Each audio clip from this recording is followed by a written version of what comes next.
की बरसात होती रहती है। हम जैसे आप जैसे चकोर पक्षी की भांति इसकी तरफ लालायित होकर के मुंह खोले हुए और रामचरितमानस की तरफ देखते रहते हैं कि कहां से इसकी अमृत की एक बूंद अगर हमारे मुख से होकर के अगर हृदय तक पहुंच जाए तो हमारा जीवन सफल हो जाए। गुरुदेव लिखते हैं कि ये कलियुग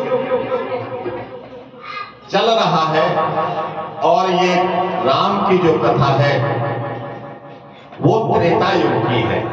एक बार त्रेता युग आई, त्रेता युग की ये कथा आज कहते हैं कि कलयुग में जब शंकर जी ने देखी लीक हटी और वेद शास्त्र को समझन की जब नर सामर्थ्य घटी। हमारे जीवन का आधार वेद है, लेकिन क्या हम लोग वेद पढ़ने में सक्षम हैं?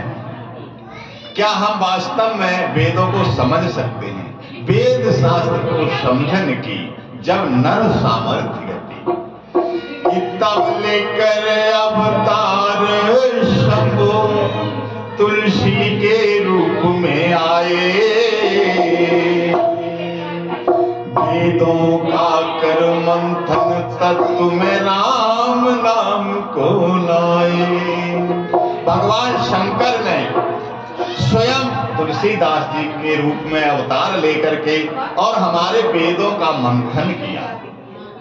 मंथन कहते जैसे दही को मथा जाता है और उसमें से छाछ अलग कर दी जाती है और उसमें से घृत को मक्खन को निकाल लिया जाता है।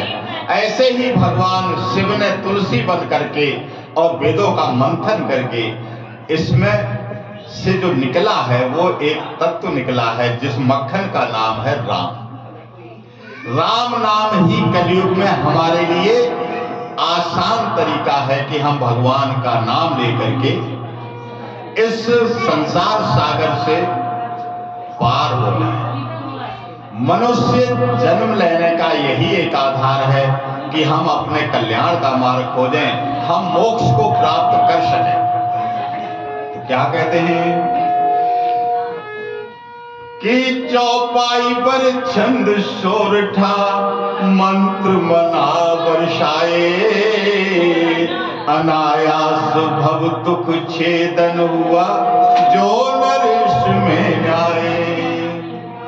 और कहते हैं कि कोई तो भगवान सगुण की आराधना करता है, कोई भगवान निर्गुण की आराधना करता है, लेकिन तुलसीदास जी ने ऐसा इस रामचरितमानस से दृश्य उत्पन्न किया है क्या कि अगुण सगुण का बड़ा अनोखा, अगुण सगुण का बड़ा अनोखा वर्णन सामंजस का।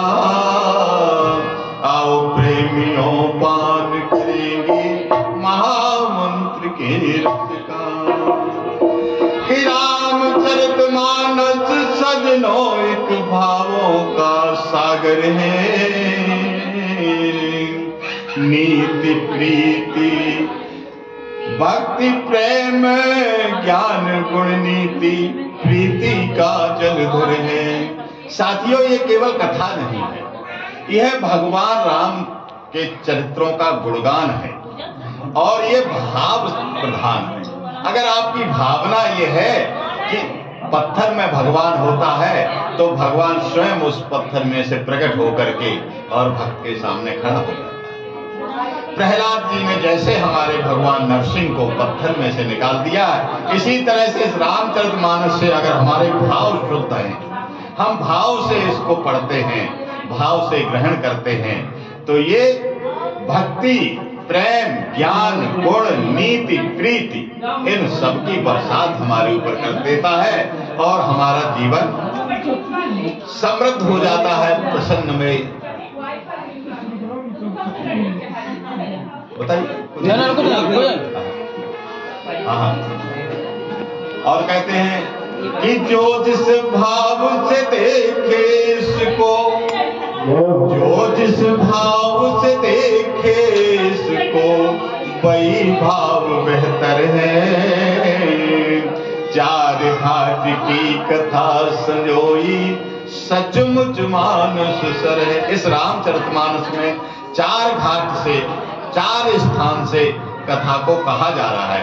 एक घाट पर भगवान भोलेनाथ अपनी प्रिया सती को कथा सुना रहे हैं। दूसरे घाट पर काकभूषुंडी जी और गरुड़ जी की कथा चल रही है।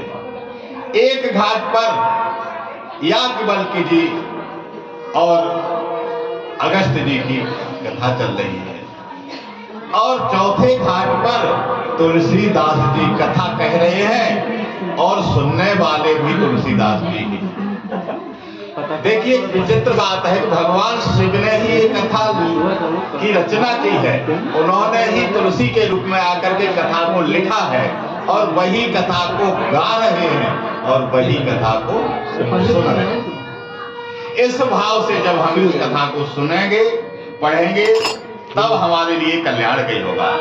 क्या कहते हैं कि आज पता का फैल रहा है, आज पता का फैल रहा है, राम नाम के यश का। आओ साथियों